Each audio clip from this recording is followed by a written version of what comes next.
கன்னியாகுமரி மாவட்டத்தில் சட்டவிரோத குவாரிகள் செயல்பட்டு வருவதாக தொடர்ந்து புகார் எழுந்த நிலையில் அந்த பகுதியில் மாவட்ட காவல் கண்காணிப்பாளர் ஸ்டாலின் திடீர் ஆய்வு மேற்கொண்டார். இதுகுறித்த விவரங்களோடு இணைகிறார் நம்முடைய செய்தியாளர் சேகர். முழு விவரங்களை வழங்கலாம். வணக்கம்.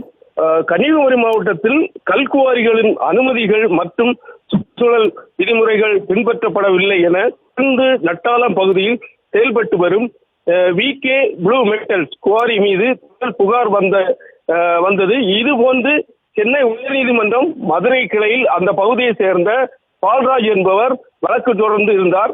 இந்த நிலையில் இன்று காலை கன்னியாகுமரி மாவட்ட காவல் கண்காணிப்பாளர் ஸ்டாலின் திடீரென்று கோரிக்கை நேரில் சென்று ஆய்வு செய்தார்.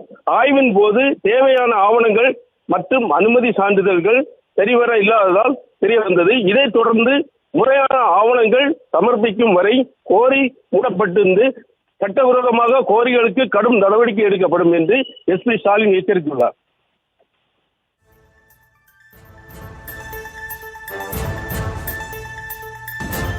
விவரங்களுக்கு நன்றி.